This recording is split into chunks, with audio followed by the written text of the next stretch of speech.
Sí, Milei bajó un tercio de la pobreza, 16 puntos, pero ¿en algún momento la pobreza podrá llegar a ser 0%? ¿Podrá Milei erradicar la indigencia de nuestro país o siempre tendrá que haber un número elevado de pobreza? Y en el caso de poder lograr este hito, ¿cuántos años le tomará? ¿4, 5, 10, 20, 30 o una vida entera de Mirta Legrand? Bueno, para saber qué podrá hacer Milei en el futuro tenemos que saber qué está haciendo en el presente, lo cual es totalmente inédito. Milei heredó un nivel de pobreza del gobierno anterior de Sergio Massa y Alberto Fernández del 44,8%, muy alto, pero que además había aumentado 6 puntos en los últimos tan solo 3 meses. O sea, no solamente que Milei recibió un nivel de pobreza muy alto, sino que el ritmo al que aumentaba esa pobreza también era totalmente zimbabuense. Luego de la asunción de Milei, a partir del durísimo ajuste, la desregulación de precios, la quita de subsidios y sobre todo la gran devaluación de diciembre de 2023, o sea, esto de que el dólar pase de un poco menos de 400 pesos a 800 pesos en tan solo unos días, la pobreza pegó un salto enorme, pasando del 44,8% en el cuarto trimestre de 2023 a 54,8% en el primer trimestre de 2024, lo cual quiere decir que la pobreza en tan solo 2 o 3 meses subió 10 puntos, una subida históricamente rápida que nos llevaba a un nivel de pobreza similar al del desastre del 2002, o sea, básicamente Argentina era un océano de pobres. Obviamente toda la oposición salió a llorar y a quejarse como si la pobreza se hubiese inventado el 10 de diciembre y no fuese culpa de ellos, aunque la verdad es que poco tiempo les duró el llanto porque ya en el segundo trimestre de 2024 la pobreza bajaba al 51%, o sea 3,8 puntos menos, y en el tercer trimestre de 2024 la pobreza bajó al 38,9%, o sea 15,9 puntos menos que en los primeros meses del gobierno de Milei y 5,9 puntos menos que en los últimos meses del gobierno de Alberto Fernández, lo que quiere decir que la pobreza hoy en día ya es menor que antes de que asuma el nuevo gobierno. O sea, sí, ya podemos afirmar que Milei bajó la pobreza, aunque realmente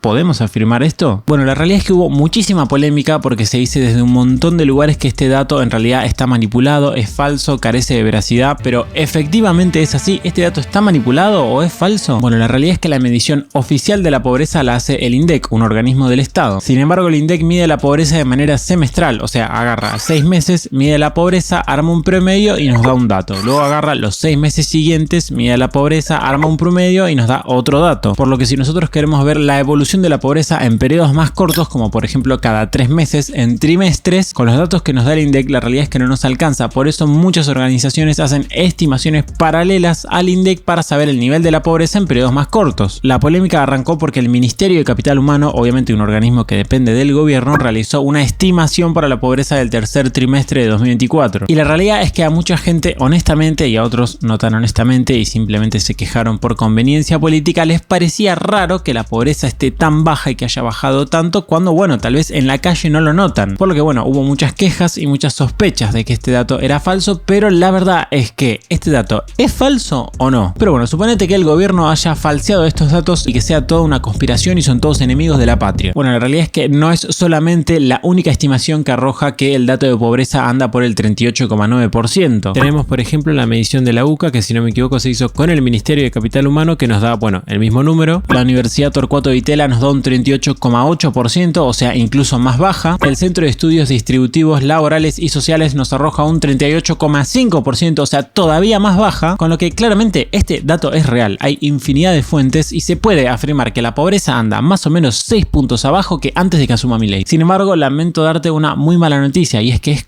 complicado que la pobreza siga bajando por lo menos a este ritmo. ¿Por qué? Bueno, para eso tenemos que entender que existen dos tipos de pobreza. La buena, que es cuando gobierna la izquierda, y la mala, que es cuando gobierna la derecha. Bueno, en realidad no. La primera es la pobreza estructural. Esta hace referencia a que por lo general en todos los países hay un porcentaje de la población que a lo largo de las generaciones y a lo largo de las décadas tiende a mantenerse siempre pobre. Ese porcentaje en Argentina está alrededor del 30%. O sea, a lo largo de las décadas, tanto en momentos en los que le va bien al país como momentos en los que le va mal, por lo general tiende a haber un nivel de pobreza de como mínimo 30%. Esto es provocado porque hay gente que estructuralmente es pobre, o sea, viene de familias de generaciones y generaciones que también son pobres. O sea, gente que por lo general tiene mala educación, mala experiencia laboral, mala capacitación, también tiene mala alimentación, mal contexto socioeconómico, todo. Es más o menos como Vélez, que no importa lo que pase, nunca llena la cancha. Es gente que está fuera del sistema, por definirlo de alguna manera, y que no tiene herramientas para poder salir salir de la pobreza. Por eso, por más que al país incluso le vaya muy bien, es gente que le cuesta salir de la pobreza y que en general esto toma décadas. Y que encima además ante cualquier crisis o cualquier contexto adverso vuelven a caer en la pobreza por falta de herramientas para poder salir de ella o para mantenerse fuera de ella. Pero bueno, esto medio que ya lo sabemos todos. ¿De qué me sirve esta explicación? Bueno, cuando entendamos el segundo grupo de la pobreza, que es la pobreza coyuntural, te va a cerrar todo. Este grupo hace referencia al porcentaje de la población que se encuentra en la pobreza, pero por lo general producto de algún contexto adverso muy particular o de alguna crisis en concreto. En este grupo tenemos a gente que por lo general sí tiene herramientas para mantenerse fuera de la pobreza, que tiene buena educación, que tiene buena experiencia laboral, etcétera, pero que por el contexto económico del momento cruza la línea de la pobreza y se encuentra dentro de este grupo. La principal característica de la pobreza coyuntural es que apenas la situación adversa desaparece, como una crisis, la pobreza tiende a bajar muy rápido. Es gente que es capaz de conseguir buenos trabajos y cualificados, pero que no puede por la crisis. Entonces, en el momento que la crisis termina, encuentran trabajo. A diferencia de la gente que forma parte de la pobreza estructural, que a pesar de que haya crisis o no, les cuesta encontrar un buen trabajo. En Argentina, más o menos toda la pobreza que se encuentra por encima del 30% es pobreza coyuntural. O sea, cuando la pobreza subió por encima del 50%, por ejemplo, en 2024, estaba compuesta más o menos de 30 puntos de pobreza estructural y luego 20 y pico puntos, 25, 27, depende de qué momento agarramos, de pobreza coyuntural. O sea, prácticamente la mitad de los pobres que había en Argentina solamente llevaban algunos meses o algunos años siendo pobres. Y cuando se disipe la crisis, este grupo de gente no va a encontrar muchas dificultades para poder cruzar la línea de la pobreza y dejar de ser pobre. Y bueno, efectivamente es lo que está sucediendo. La principal variable en Argentina que estaba destruyendo los ingresos de las familias era la inflación. Y como esta bajó muy rápido, todos aquellos que forman parte de ese grupo de pobreza coyuntural y tienen herramientas para poder salir de la pobreza, al dejar de tener la bota de la inflación pisándoles la cara, no tardaron mucho en conseguir un buen trabajo y ya tener la suficiente cantidad de ingresos para no ser pobres. De hecho, fíjate que toda la pobreza que bajó durante el gobierno de Milei corresponde a pobreza que solamente había subido en 2023 y 2024. O sea, es todo un grupo de gente que llevaba como mucho un año siendo pobres o muchísimo menos. O sea, no es algo que viene de generaciones. Por lo que bueno, tiene todo el sentido del mundo que baje rápido. Y si el gobierno sigue haciendo las cosas bien y sigue atendiendo a lo más urgente para poder salir de la crisis y toma las medidas que son necesarias de forma inmediata, como por ejemplo quitar el cepo y todas esas reformas que solamente requieren de 2 o 3 años, toda la pobreza que estuvo subiendo en esta última década podría bajar en tan solo el primer mandato de Milei. Toda la pobreza que supere el 30% no sería ninguna locura que baje muy rápido, entonces tampoco sería ninguna locura que por ejemplo Milei termine su primer mandato habiendo bajado la pobreza de 54 puntos a 30. Sí, sería una locura, pero es muy posible, lo cual obviamente sería increíble, ¿no? Bajar la pobreza a más de 20 puntos, aunque luego ya que la pobreza esté por debajo del 30% va a ser un desafío muchísimo más difícil. Fijémonos como por ejemplo luego de la crisis del 2001 que la pobreza baje del 55% al 26%, o sea prácticamente a la mitad, solamente costó 6 años. Sin embargo, la pobreza al llegar a ese número que ronda al 30% dejó de bajar tan rápido o incluso deteniéndose, y luego bueno, por la pésima gestión económica del kirchnerismo y de Macri volvió a subir. Pero bueno, entonces ¿hay alguna manera de hacer que la pobreza en algún momento pueda bajar del 30% y tener así un país como la gente en el que no haya muchos pobres? Obviamente esto se puede hacer, pero las medidas que tiene que tomar el gobierno son de todo menos fáciles. Es más, luego te voy a contar cuánto podría tardar el gobierno en reducir la pobreza. Bueno, lo que tiene la pobreza estructural, como intuirás, es que es consecuencia de problemas estructurales de la economía argentina. O sea, por ejemplo, si bien Argentina por lo general convive con alto nivel de inflación, no es que tuvimos 200% de inflación durante los últimos 50 años. Esto es algo particular de ahora, de 2023, 2024, etc. Este nivel tan brutal de inflación es algo coyuntural. Lo que hay que fijarnos es en los problemas estructurales de la economía argentina. ¿Y qué pasa con todo lo estructural? Bueno, que es muy difícil cambiarlo. El gran problema de nuestra economía es el enorme tamaño del Estado. Y reducir ese tamaño no es para nada sencillo porque muchísima gente depende del Estado para mantener su estilo de vida. Primero que nada, en términos de gasto público, o sea, de la cantidad de dinero que gasta el Estado, tenemos todo el gasto previsional. Hoy en Argentina tenemos una cantidad récord de personas cobrando jubilación porque básicamente el kirchnerismo se le ocurrió que era buena idea jubilar a un montón de personas que no habían hecho aportes, y si dejas de gastar en jubilaciones, bueno, los jubilados se mueren de hambre. O también tenemos un montón de gasto público destinado a los planes sociales, y por lo general la gente que recibe los planes sociales es gente que pertenece a la pobreza estructural, o sea, es gente que va a mantenerse así por muchos años más, con lo cual también es una partida presupuestaria muy difícil de reducir porque básicamente hay gente que depende y que necesita esto para poder comer. Además, Argentina es uno de los países de toda Latinoamérica que tiene más extensión en su gasto público en salud pública y educación pública, y de nuevo una sociedad que esté acostumbrada a que exista la salud pública y la educación pública no se la puedes quitar de un día para el otro. Además, el Estado argentino tiene una cantidad totalmente excesiva en la cantidad de empleados públicos y obviamente vos no puedes despedir a varios millones de personas de un día para el otro, o bueno, por lo menos eso creo. O sea, se va entendiendo, ¿no? O sea, hoy el Estado tiene un montón de rubros en los que es muy difícil realizar realizar un ajuste del gasto público. Y nosotros dijimos que para bajar la pobreza estructural había que bajar el gasto público. ¿Y cómo salimos de esta? Bueno, acá está el problema. El ajuste de acá en adelante va a ser muchísimo más complicado que lo que sucedió en 2024. Ahora las partidas presupuestarias que hay que tocar son muchísimo más sensibles, con consecuencias más graves, y además se requiere más poder político para poder modificar estas partidas presupuestarias. Por ejemplo, hoy existe lo que se llama coparticipación, que es un régimen a partir del cual se reparte el dinero entre las provincias. Y lo que tiene este régimen es que fomenta muchísimo el aumento del gasto público. Entonces hay que quitarlo. Pero claro, para quitarlo tenés que reformar la Constitución. Y para reformar la Constitución necesitas un montón de consensos con un montón de gobernadores y legisladores. Es muy difícil, a menos que, bueno, Milei tenga pensada una monarquía. Las reformas que son necesarias para modificar la estructura de la economía argentina son muchísimo más difíciles que las que ya hicimos. Argentina hoy todavía se encuentra en proceso de estabilización, o sea, el gobierno, el objetivo que tiene es salir de la crisis, nada más. Pero para reducir la pobreza estructural tenemos que modificar la estructura de la economía argentina, y la estructura de la economía argentina que tenemos hoy, lo mejor que pudo darnos es el año 2011. Sí, Argentina nunca produjo ni tuvo un mejor desempeño que en 2011. Y para bajar la pobreza, bueno, obviamente hay que superar ese límite. Pero bueno, igual suponete que nos ponemos optimistas y Milei logra tomar todas las medidas que son necesarias para modificar a la economía argentina. Fuerte desregulación, baja del gasto público, jubilaciones privadas, etc. ¿Cuánto tardaríamos en reducir significativamente o eliminar toda la pobreza estructural que tiene nuestro país? Bueno, hay muchos ejemplos en la historia que nos dan posibles plazos. Tenemos, por ejemplo, el caso de Japón y en general de todo el sudeste asiático, que a partir de los 60 pasó de ser un país extremadamente pobre a en los 80 ser uno de los países más ricos del mundo. O sea, simplemente tardó 20 años. O también tenemos el caso de Irlanda o de Australia, que más o menos también a partir de los 80 en solamente 20 años lograron algo similar. O podemos elegir un caso tal vez un poquito más modesto, como el de Chile, que más o menos a partir de los 90 hasta mediados de la segunda década de los 2000 pasó de ser un país medio pelo de Latinoamérica al segundo más rico después de Uruguay. Entonces, bueno, acá observamos como hay un claro patrón, ¿no? Entre 20 o 30 años. O sea, sí, esta es una batalla que no solamente le corresponde dar a Milei, de hecho su misión únicamente es comenzarla, y posteriormente la batalla no quedará en manos de los próximos gobernantes, sino que quedará en nuestras manos, porque nuestra responsabilidad es seguir defendiendo al capitalismo y las ideas de la libertad y jamás caer en la trampa socialista y en sus hermosas promesas. Los discursos de izquierda son muy rimbombantes, con un montón de buenas intenciones y de cosas gratis, pero como pudimos comprobar los argentinos, las cosas gratis no existen, las buenas intenciones no importan, y lo único que importa son los resultados, y en ese sentido la izquierda lo único que ha traído es miseria y pobreza. Así que sí, querido espectador, que el país se desarrolle es tu responsabilidad. Así que bueno, espero haberte aclarado algunas dudas y que hayas disfrutado el video. Muchas gracias a todos los que donan por Cafecito, Patreon y a los que se hacen miembros de YouTube. Muchas gracias a los miembros de YouTube por ayudarme a hacer esto posible. Si vos querés videos exclusivos o entrar al grupo de WhatsApp, no te olvides de sumarte.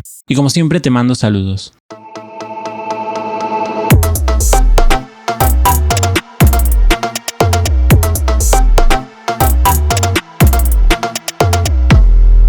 Si ven que durante el video se modificó la luz, como que de repente se ve más iluminado o más oscuro, porque estoy grabando con la luz de la ventana y por lo que veo está medio nublado, ¿no? Entonces el sol se esconde detrás de una nube y acá hay menos luz. Después el sol sale y de repente hay más luz y después se vuelve a esconder y hay menos luz. Insoportable.